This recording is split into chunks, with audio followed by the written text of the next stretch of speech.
Look at the animation that is playing on the screen. Now this represents the simplest oscillating object that one can consider. The simplest oscillating object that can be considered is a pendulum. Now as you can see, this is a kind of a grandfather clock. It has an attached pendulum with it. This is the pendulum bob, which is hanging from a fixed support with the help of a string. Now as you can see, the motion of the pendulum is repeated as it moves to and fro from one point to the other, that is forward and backward, then forward again. The motion of the pendulum gets repeated.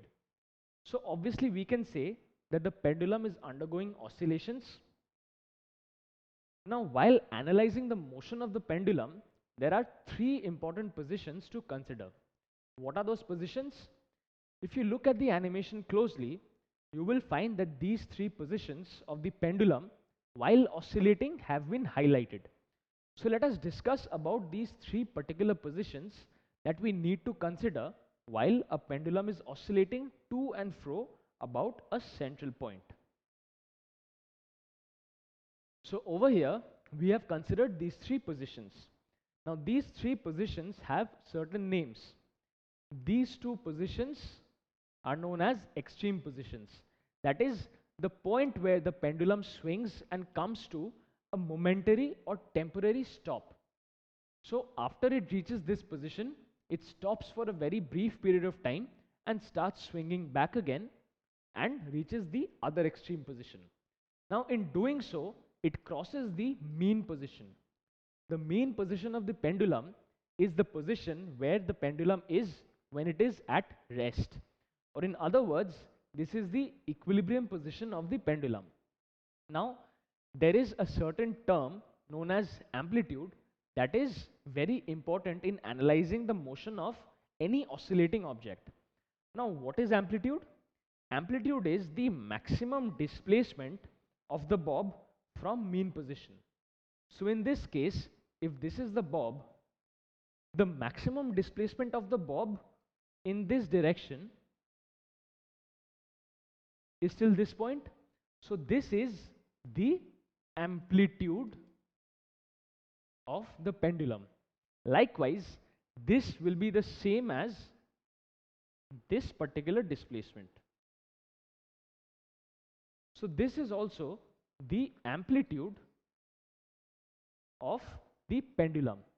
So amplitude is nothing but the displacement of the pendulum bob or the oscillating body on each side of its motion, that is from the mean position to either extreme position. Note that amplitude is not referring from one extreme position to other extreme position movement of the oscillating body. It is only considered from the mean position to either extreme position. So how can we say that the motion is repetitive? Over here you will find that the pendulum is being released from the right hand side, and after oscillating it is coming back. Even when it is being released from the left hand side, after oscillating it is coming back to the left. That is, it comes back to the left. Even if the pendulum were moved from the center, after oscillating it comes back to the center.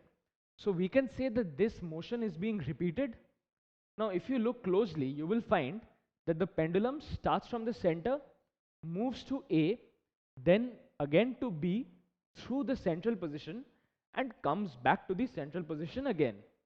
So this complete thing from center to A, then again to B through the center and back to the center is known as one full cycle or one complete oscillation. So one full cycle or one oscillation is defined as one complete to and fro motion of the pendulum. So one complete to and fro motion of the pendulum is known as one oscillation. Let us say that the pendulum is being released from the right, so it starts moving in this direction,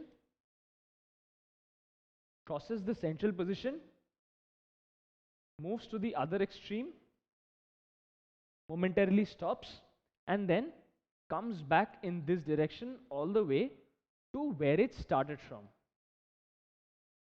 So this completes one full cycle or one complete oscillation. And it is the same if it starts from the center or from the left hand side. Now look at this animation closely.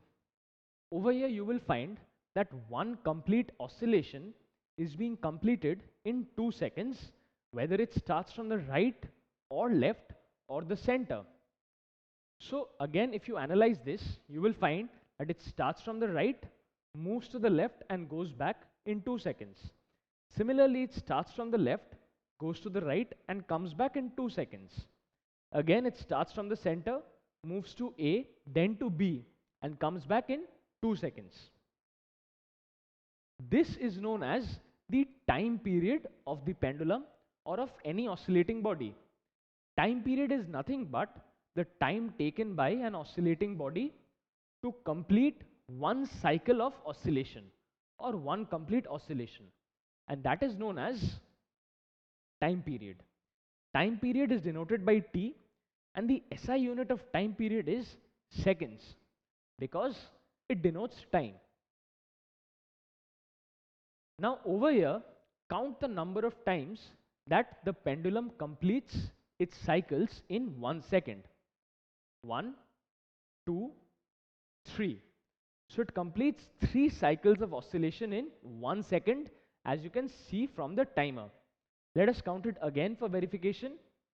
Notice 1, 2, 3 in 1 second. So we can say that 3 cycles of oscillation are being completed in 1 second. This is known as the frequency. Frequency is nothing but the cycles of oscillation that are completed in 1 second. And this is known as the frequency of oscillations of any oscillating body. In this case, the pendulum. Now, frequency is denoted by the small letter f, and the unit of frequency is 1 by s or second inverse. And second inverse is commonly known as hertz. So, cycles completed per second is also given as Hz, which is the symbol for hertz. So how do we find out the frequency and time period if we have been given the number of cycles and the time taken to complete those cycles? So firstly, we count the number of cycles given to us, and then we find out the time taken to complete those cycles. So if we have been given an animation or a picture, we can easily find out these two. And if we have been directly provided with these values, then our task becomes very easy. In that case, frequency,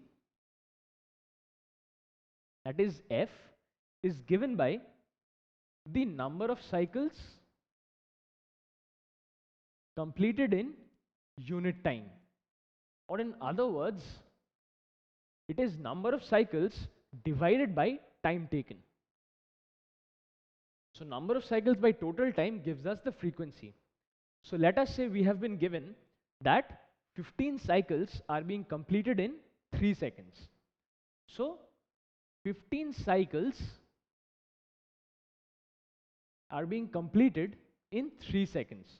So from this formula we can easily find out the frequency, that is 15 by 3 equals to 5 cycles per second or 5 hertz. And how can we calculate the time period? Very simple. The time period can be calculated as the inverse of frequency, or in other words, time period denoted by capital T is nothing but 1 upon frequency. Thus, T is equal to 1 by f. F is the frequency or cycles of oscillation completed in 1 second, and its inverse is known as the time period. That is the time taken to complete one oscillation. So in this case, we had considered 15 cycles or 15 oscillations in 3 seconds, and we had found out the frequency is 5 hertz. So the time period can be calculated as 3 by 5, or simply the inverse of frequency, that is 3 by 15, that is 1 by 5, or in other words, 1 by 5 seconds is the time period. and simplifying this we get 0.2 seconds. So a numerical example where we took the number of cycles as 15 and the time taken 3 seconds, we found that the frequency is 5 hertz and the time taken is 0.2 seconds.